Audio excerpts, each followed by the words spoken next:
Well, what we're hearing and kind of the buzz floating around is inventory management,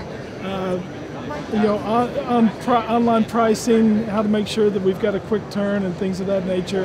And of course, one of the big challenges for dealers is how do we accelerate the turn without having degradation of gross averages and things of that nature. So kind of an interesting dynamic today.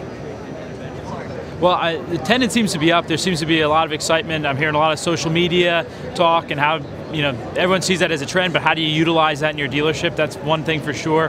Analytics on how you can use the data that's out there in the industry to help improve your business on a day-to-day basis. And as things start pulling out of recession, how am I going to invest my money to spend it in the right places so I know I can come out of this in the right way?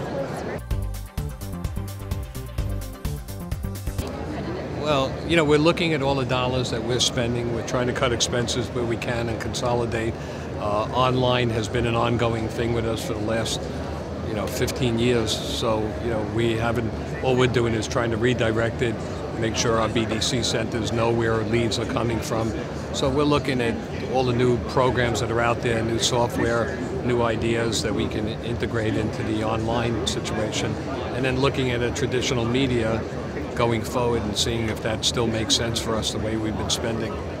I think that to have some way search optimization to get your name at the top of a Google or a YouTube or Bing or one of those is very, very important. And I think every dealer that's come to NADA is trying to figure that out in their market to make that happen.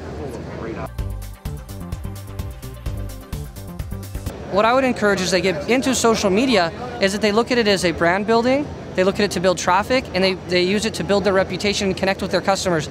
So it's more about retaining and maintaining relationships with customers than it is generating leads. There are other sources to generate leads, and if you look at social media for the right reasons, you will get the right ROI out of it. One of the big differences of opinion is how to properly utilize social media in your stores and the social networking. And what I think the biggest problem is too many dealers are looking at these platforms as a way to gain conquest business opposed to a way to retain your customers. And in my opinion, social networking is about customer retention. You have to proactively try to elicit positive reviews, and you have to take those positive reviews and use it in all of your communication with your customers to help build up the goodwill, build some trust. But no, reputation management is extremely important.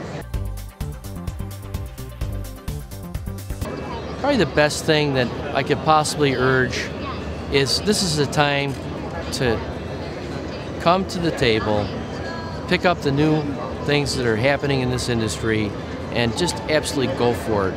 We're going to come back, it's going to be bigger than ever, and this is the time, and this is the place. The value in media and where our marketing spend should shift predominantly online now. So as we've hunkered down, we now need to shift our businesses and change our spend and look for a lot of little ways that we can spend our money in the digital world. And that's where we want to increase our expenses. And the dealers that reinvest properly coming out of this market are going to find themselves light years ahead of their competition. In 2010, if the industry does rise to the predicted level of 11.5 million, there's going to be a nice boom for everybody, and we're going to see a lot of climb occurring on the used car market because the trade-ins will come back. We don't have the cash for clunkers to worry about. We're seeing a lot of the back row cars that dealers would have typically sold wholesale. They're retaining them and selling them. There's a huge market for that right now. So I think dealers should look at the whole spectrum of vehicles out there that they want to stock.